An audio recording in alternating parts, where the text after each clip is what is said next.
Rural ಸೈಡಲ್ಲಿ ಇಬ್ಬರು strong ಇದ್ದಾರೆ. ಕೆಲವು ಭಾಗದಲ್ಲಿ ಯೋಗೇಶ್ವರ್, ಕೆಲವು ಭಾಗದಲ್ಲಿ ನಿಖಿಲ್ ಕುಮಾರಸ್ವಾಮಿ. ಜಿಲ್ಲಾ ಪಂಚಾಯಿತಿಗಳ ಆಧಾರದಲ್ಲಿ ಹೇಳೋದಾದರೆ ಇಬ್ಬರು ಒಂದೊಂದು ಕಡೆ ಸ್ಟ್ರಾಂಗ್ ಇದ್ದಾರೆ.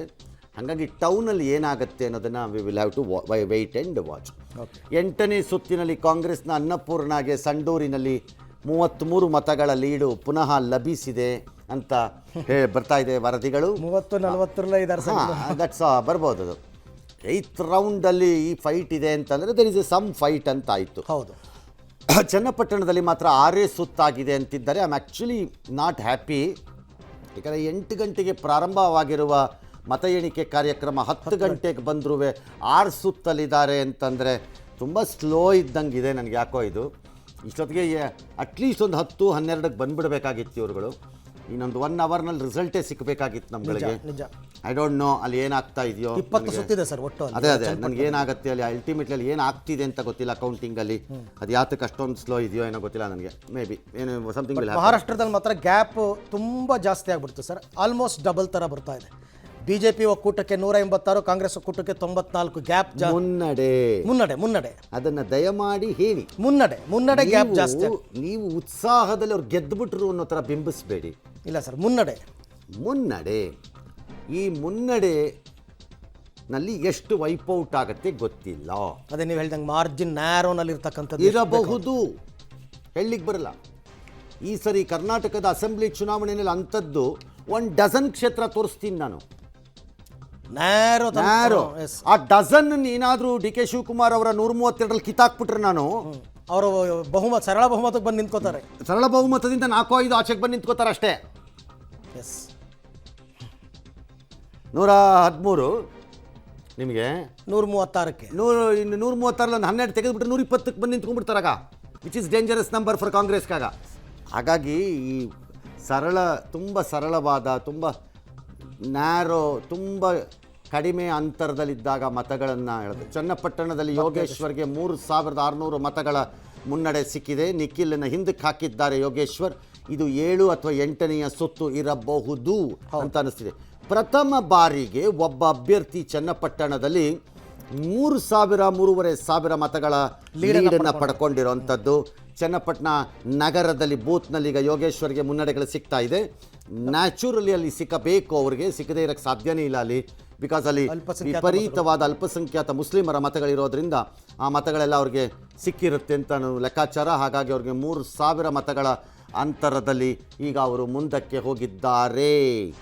ಆಲ್ ರೈಟ್, ಎಸ್ ನಿಖಿಲನ್ನು ಹಿಂದಿಕ್ಕಿದ್ದಾರೆ CP ಯೋಗೇಶ್ವರ್. ಹಾಗೆ ನೋಡೋಕೆ ಹೋದರೆ 7 ಸುತ್ತುಗಳ ಪೈಕಿ 6 ಸುತ್ತುಗಳಲ್ಲಿ ನಿಖಿಲ್ ಲೀಡಲ್ಲಿದ್ದರು. ಬಟ್ ಅಂತರ ತುಂಬ ಕಡಿಮೆ ಇತ್ತು.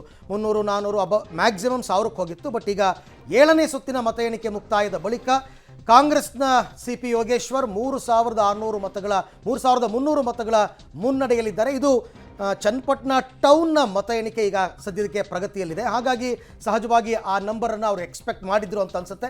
7 ಸುತ್ತು, ಇನ್ನೂ 13 ಸುತ್ತುಗಳಿದೆ. ಒಟ್ಟು 20 ಸುತ್ತುಗಳ ಪೈಕಿ ಈಗ ನಡೀತಾ ಇರತಕ್ಕಂಥದ್ದು 7 ಸುತ್ತು. ಯೋಗೇಶ್ವರ್ ಮೊದಲ ಬಾರಿಗೆ ಈಗ ಮುನ್ನಡೆಗೆ ಬಂದಿದ್ದಾರೆ ನಿಖಿಲ್ ಕುಮಾರಸ್ವಾಮಿ ಅವರನ್ನ ಹಿಂದಿಕ್ಕಿ. ಅದನ್ನು ಹೊರತುಪಡಿಸಿದಂತೆ ನಿಮಗೆ ಸಂಡೂರಿನಲ್ಲಿ ಅನ್ನಪೂರ್ಣ ಅವರು ಕಾಂಗ್ರೆಸ್ನಿಂದ ಮುನ್ನಡೆಯಲ್ಲಿದ್ದಾರೆ. ಬಟ್ ಭರತ್ ಬೊಮ್ಮಾಯಿ ಅವರು ನಿಮಗೆ ಅಲ್ಪ ಮತಗಳಿಂದ ಮುನ್ನಡೆಯಲ್ಲಿ ಶಿಗ್ಗಾಂವಿಯಲ್ಲಿ ಕಾಯ್ದುಕೊಳ್ತಾ ಇದ್ದಾರೆ.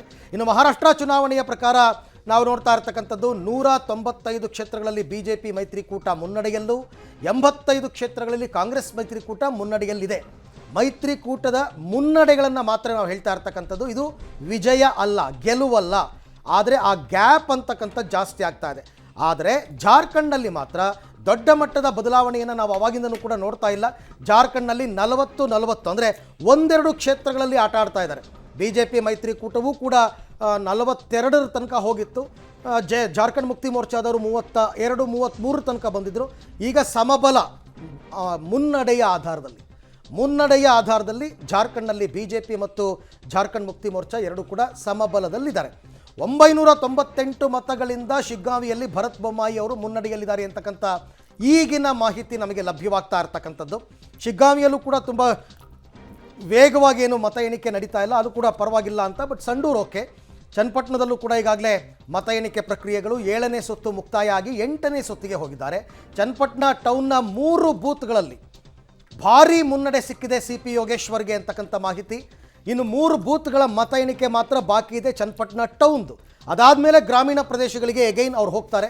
ಗ್ರಾಮೀಣ ಪ್ರದೇಶದಲ್ಲಿ ಗೊತ್ತಿಲ್ಲ ಅಲ್ಲಿ ಸಮಬಲದ ಹೋರಾಟ ಇದೆಯೋ ಅಥವಾ ಒಬ್ಬ ಅಭ್ಯರ್ಥಿಯ ಪರವಾಗಿ ಜನ ನಿಂತಿದ್ದಾರಾ ಅಥವಾ ಒಂದು ಸಮುದಾಯ ನಿಂತಿದೆಯಾ, ಅವೆಲ್ಲವೂ ಕೂಡ ಗೊತ್ತಾಗ್ತಾ ಇದೆ. ಸದ್ಯಕ್ಕಂತೂ ಚನ್ನಪಟ್ಟಣದಲ್ಲಿ ಟ್ರೆಂಡ್ ಚೇಂಜ್ ಆಗಿದೆ. ಇದು ನಿರೀಕ್ಷಿತ. ಇದನ್ನು 1 ಗಂಟೆ ಹಿಂದನೇ ಸರ್ ಹೇಳಿದರು. ನಿಮಗೆ ಚನ್ನಪಟ್ಟಣ ಟೌನ್ ವಿಚಾರಕ್ಕೆ ಬಂದಾಗ ಸಹಜವಾಗಿ ಯೋಗೇಶ್ವರ್ಗೆ ನಂಬರ್ಸ್ ಜಾಸ್ತಿ ಆಗ್ತಾ ಹೋಗುತ್ತೆ. ಅಲ್ಪಸಂಖ್ಯಾತ ಮತಗಳು ಸಾಲಿಡ್ ಆಗಿ ಕಾಂಗ್ರೆಸ್ ಪರ ವಾಲಿರೋದ್ರಿಂದ ಸಹಜವಾಗಿ ವಾಲಿದೆ. ಸಹಜವಾಗಿ ಅವರಿಗೆ ಅದನ್ನು ಅವರು ಇನ್ಯಾವ ಕಡೆಗೂ ನಿರೀಕ್ಷೆನೂ ಕೂಡ ಮಾಡೋಕ್ಕಾಗಲ್ಲ. ಕುಮಾರಸ್ವಾಮಿ ಅವರು ಏನಾದರೂ ಸ್ವಲ್ಪ ಪ್ರಮಾಣದಲ್ಲಿ ಅಲ್ಪಸಂಖ್ಯಾತರ ಮತಗಳು ನಮಗೆ ಬರಬಹುದು ಅಂತ ಅಂದುಕೊಂಡಿರ್ಬೋದು, ಬರಲೂಬಹುದು. ಬಟ್ ಲಾರ್ಜ್ಲಿ ನಾ ಹೇಳ್ತಾ ಇರ್ತಕ್ಕಂಥದ್ದು ದೊಡ್ಡ ಪ್ರಮಾಣದಲ್ಲಿ ಅಲ್ಪಸಂಖ್ಯಾತ ಮತಗಳು ಯಾವ ಪ್ರಮಾಣದಲ್ಲೂ ಬರಲ್ಲ. ಎಸ್ ಸರ್, ಅಲ್ಪ ಪ್ರಮಾಣದಲ್ಲಿ ನಿರೀಕ್ಷೆ ಮಾಡಿಕೊಂಡಿದ್ರು ಕುಮಾರಸ್ವಾಮಿ. ಬರಲ್ಲ, ಅದವರ ಮೂರ್ಖತನ. ಬಿಜೆಪಿ ಜೊತೆ the moment you are with BJP are a Modi, ಇವತ್ತಿರುವಂತಹ ಮಾನಸಿಕ ಸ್ಥಿತಿಯಲ್ಲಿ ಮುಸ್ಲಿಮರ ಮತಗಳು ಆ ಭಾಗಕ್ಕೆ ಬರಲ್ಲ ಅಂದರೆ ಬರಲ್ಲ ಅಷ್ಟೇ. ಒಂದು ಕಡೆಗೆ ಆಗ್ಬಿಡುತ್ತೆ, ಡೌಟೇ ಇಲ್ಲ.